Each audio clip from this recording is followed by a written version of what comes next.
Absolutely आशीषा, इस वक्त बाजार में जैसे एक्सपेक्टेड था करीब 150 अंकों की बिकवाली की बात हम कर भी रहे थे और निफ्टी में इसी तरह के संकेत मिलते हुए सेंसेक्स में करीब 500 अंकों की गिरावट देखने को मिली। अब बैंक निफ्टी भी हम देख रहे हैं 58,536 के स्तर, 500 अंकों की बिकवाली। यहाँ पर छोटे मझौले स्टॉक्स में भी डाउन ट्रेंड्स हैं। हालांकि छोटे मझौले और लार्जर प्लेयर्स में भी आईटी स्पेस पर फोकस रखिएगा जरूर, क्योंकि ये एक सेक्टर है लगातार खबरों के चलते भी फोकस रेडार पर है। और इसके अलावा भी एआई ट्रांसफॉर्मेशन के साथ कंपनियां एक एक कर पिवट करती हुई नजर आ रही हैं। अपने बिजनेस सेगमेंट्स में भी एआई पीस को एडप्ट कर रही हैं और उसी का नतीजा है, जबकि हम देख रहे हैं स्टॉक में मूव्स टुवर्ड्स अपसाइड नजर आ रहे हैं।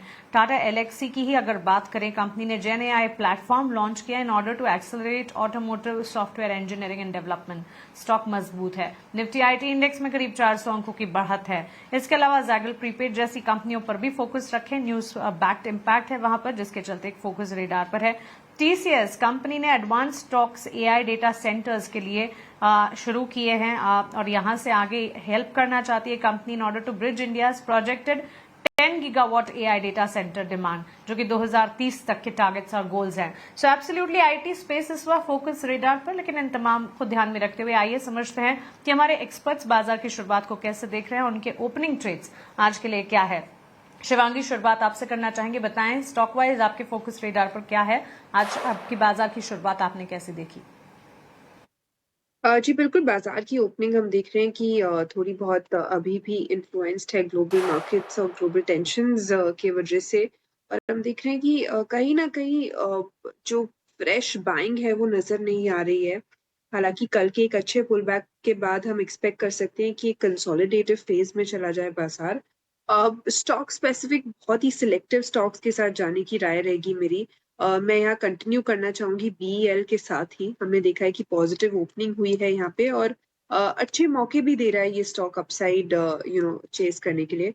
480 के मेरे इनिशियल टारगेट्स थे, इसको हम रिविज़िट कर सकते हैं और 485 तक के लेवल्स के लिए हम इसमें इंतज़ार कर सकते हैं।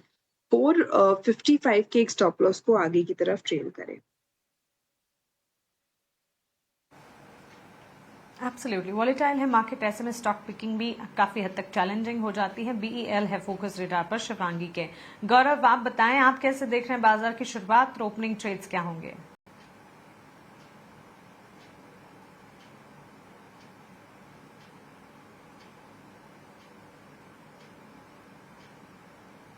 Gaurav, please unmute yourself. Oh, apologies for that. So I was saying that 24,800 एक important crucial hurdle है for Nifty index and जैसे मैंने अपने opening note में कहा था for Bank Nifty it is 59,200. तो ये levels एक बार breach होंगे तभी एक upward का smooth sailing दिखेगा. But अभी जितना भी देर का trade हुआ है उसके अंदर एक positive factor नजर आया that the market bet is positive और उसका reason है कि small cap शेयरों में आज buying interest नजर आ रहा है।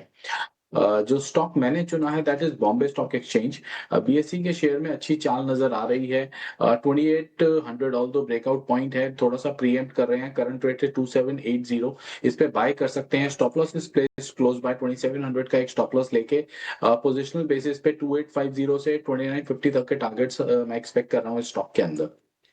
Apart from this JSW infra and नेटको pharma मैंने अपने इनिशियल मॉर्निंग अपडेट में स्टॉक्स दिए थे, बोथ आर डूइंग वेल। अगर हमारे व्यूअर्स उसे नहीं कैच अप कर पाए हैं तो there is still lot of room left, वो अभी भी उसे दोनों ही स्टॉक्स को कंसिडर कर सकते हैं।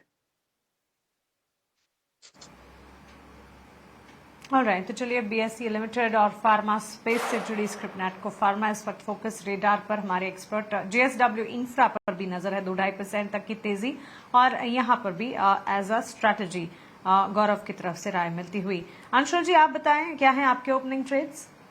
देखिए, दो स्टॉक रहेंगे। पहला बेलराइज रहेगा। बेलराइज में फ्लैग पैटर्न की फॉर्मेशन है 193 के अराउंड, इसको बाई करके चलना चाहिए। स्टॉप लॉस आपका 190 का 189 का रहेगा और ऊपर में टारगेट 201 रुपीज का रहेगा। और दूसरा स्टॉक जो बाई रहेगा वो फिन केबल्स रहेगा। केबल एंड वायर में वैसे भी काफी अच्छा अट्रैक्शन बना हुआ है। 2 दिन की इनसाइड बार से ब्रेकआउट लेने की कोशिश कर रहा है फिन केबल्स। इस स्टॉक को 929 पे बाई करना है। स्टॉप लॉस आपका 910 का रहेगा और टारगेट आपका 960 के अराउंड का रहेगा। इसके साथ 3 अपडेट्स भी रहेंगी। एक कल पॉलीकैब हमने BTST दिया था, वहाँ पे 8,605 रुपए आ गया है, 8,565 से 45 रुपीज का प्रॉफिट बन रहा है, प्रॉफिट बुक करना चाहिए। नवीन फ्लोरिन में भी कल बाई दिया था, वहाँ से 65 रुपीज ऊपर है, 65 रुपीज प्रॉफिट बन रहा है, बुक करना चाहिए। किर्लोस्कर इंजन कल बाई दिया था, 40 रुपीज ऊपर है, बाई प्राइस से प्रॉफिट बुक करना चाहिए। और कल क्लोजिंग ट्रेड में आपने IT स्टॉक्स में बाउंस बैक के लिए स्टॉक पूछा था, जिसमें 1300 पे इन्फोसिस हमने सजेस्ट किया था, यहाँ भी 27-28 रुपए प्रॉफिट मिल रहा है, इन्फोसिस में भी प्रॉफिट बुक करना चाहिए। इन चारों पांचों में कैपिटल फ्री हो जाए तो फिर बेलराइस और फिन केबल्स 2 स्टॉक लेना चाहिए। चलिए, तो बिल्कुल जो पिछले दिए कॉल्स अंशुल के थे उनमें से प्रॉफिट बुक करने की राय भी आपको दे दी, और उसके बाद जब आपके पास कैपिटल आ जाए तो कौन से स्टॉक्स आपको खरीदने हैं वो भी बताए हैं अंशुल जी ने। रचित जी, आप बताएं आपके ओपनिंग ट्रेड्स क्या होंगे? मैम, सबसे पहले अभी मॉल में जो हमने बाई कॉल दी थी उसका टारगेट हिट हो गया है फर्स्ट, तो चाहे तो उसमें प्रॉफिट बुक कर सकते हैं। थैंकफुली मार्केट थोड़ा सा सपोर्ट कर गया, and this will be the third day in this entire week जब हम ओपनिंग ट्रेड में एक ही कॉल लेकर आ रहे हैं बार बार, एंड थैंकफुली वो काम भी कर रही है इतने दिनों से। इन्फोसिस यहाँ पे कल भी हमने सेल कॉल दी थी, हमारा टारगेट हिट हो गया था, और उसके पहले वाले दिन भी, आज भी हम वापस सेल कॉल देंगे। क्लियर केस है, ये एक बाउंस बैक है और सस्टेनेबल नहीं है। 1324-25 लेवल्स पे चल रहा है, यहाँ पे हम शॉर्ट इनिशिएट कर सकते हैं। 1298 का होगा टारगेट और 1348 का होगा स्टॉप लॉस। इन दो लेवल्स को ध्यान रखते हुए आप इन्फोसिस में शॉर्ट जा सकते हैं। या राइट, इनफैक्ट रचित, इन्फोसिस में डाउन साइड इस वक्त आपकी रणनीति और पिछले 2-3 सेशन से आपके फोकस रेडार पर है, लेकिन इन्फोसिस के अलावा कुछ और IT स्पेस से जुड़े स्टॉक्स हैं। आपका टेक मैं ओवरऑल IT पर जानना चाहूंगी, क्या अभी आप डाउन साइड ही देखते हैं? क्योंकि टाटा एलेक्सी जैसे स्टॉक हैं वो अपने जेन AI प्लेटफॉर्म को लॉन्च कर रहे हैं। इसके अलावा टाटा कंसल्टेंसी ने भी AI डेटा सेंटर्स को लेकर एडवांस स्टॉक्स शुरू कर दिए हैं in order to meet the targets by 2030, जो कि 10 gigawatt AI data center demand के टारगेट्स हैं। विप्रो में भी ताजा बोर्ड ऑफ डायरेक्टर्स की अपॉइंटमेंट इसीलिए हो रही है ताकि AI और डिजिटल ट्रांसफॉर्मेशन पर फोकस किया जा सके। In the light of this, how do you see the IT sector? Ma'am, we are already very, very late for this. Practically, the way China has positioned itself, और उसके साथ साथ आप देखें US भी बहुत एग्रेसिवली आगे जा चुके हैं। कुछ हम एशियन कंट्रीज देखें जो AI प्लेटफॉर्म्स को बहुत एडवांस स्टेज पे लेके जा चुके हैं।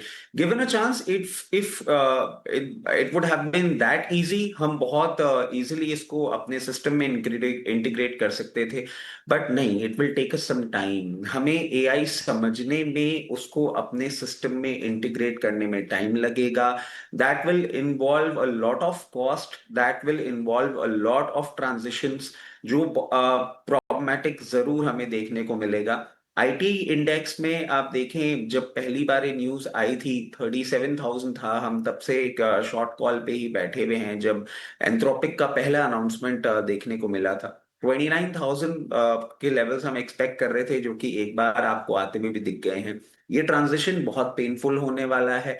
जो जॉब कट्स इनको करने होंगे वो भी बहुत इजी नहीं होगा, और क्योंकि हमने AI अभी तक प्रॉपरली सेंस नहीं किया है, it is too early for us to say. जैसे अभी रशियन वेसल की बात कर रहे थे हम कि हमें नहीं पता डेटा क्या है, वैसे ही AI इंटीग्रेशन कितना पेनफुल होगा, कितने जॉब लॉसेस होंगे, और कितनी कंपनीज इसको अफोर्ड कर पाएंगे, वो भी एक बहुत बड़ा मैटर ऑफ कंसर्न होगा। आई बिलीव कुछ mid cap IT company survive नहीं कर पाएंगी इस ट्रांजिशन को, क्योंकि उनके लिए वो फंड रेजिंग भी इजी नहीं होगा। इसलिए IT से हम क्लियर केस बहुत दूरी बना के बैठे हुए हैं, और हर राइस पे हम सेल ही इनिशिएट कर रहे हैं, बिकॉज अब ये जो ट्रांजिशन है, इसका जो पाथ है, इसका हमें कोई भी आइडिया नहीं है। एज इन व्हेन डेवलपमेंट होता जाएगा तब हम समझते जाएंगे और फिर बाइंग इनिशिएट करेंगे। Till that time it is sell on every rise. ठीक है, तो IT सेक्टर पर ये नजरिया, कई सारे स्टॉक्स जहां पर पिछले कुछ दिनों में एक्शन नजर आया है, शायद आज के सत्र में भी कंटिन्यू होगा। लेकिन इस बीच IT सेक्टर का ही एक स्टॉक स्टरलाइट टेक्नोलॉजी 4.5% की तेजी के साथ कारोबार करता हुआ गौरव, आपका कोई व्यू होगा इस आईटी कंपनी पर?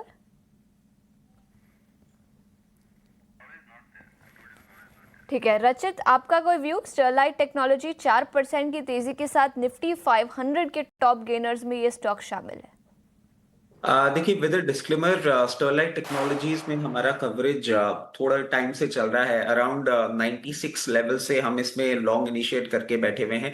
प्रॉफिट बुकिंग अभी तक नहीं करी है और इसके पीछे आप समझे तो क्लियर केस ये है कि ये जिस तरीके से पूरा केबल बिजनेस में है, एआई इंटीग्रेशन, डेटा सेंटर्स और उन सब ने बहुत अच्छे से आपको स्टरलाइट टेक्नोलॉजीज के पूरे सेटअप की यूटिलिटी जरूर देखने को मिलेगी। जिस तरीके से पोजीशनड है, हो सकता है मार्केट में करेक्शन के चलते आपको कभी ये एक मैसिव डाउनसाइड अगर रजिस्टर करे, क्योंकि अपमूव बहुत अच्छा किया है इसने, तो 156 से 164 की रेंज में एक बार ट्रेड करता हुआ दिख जाए। बट मुझे नहीं लगता उससे ट्रेंड चेंज होगा।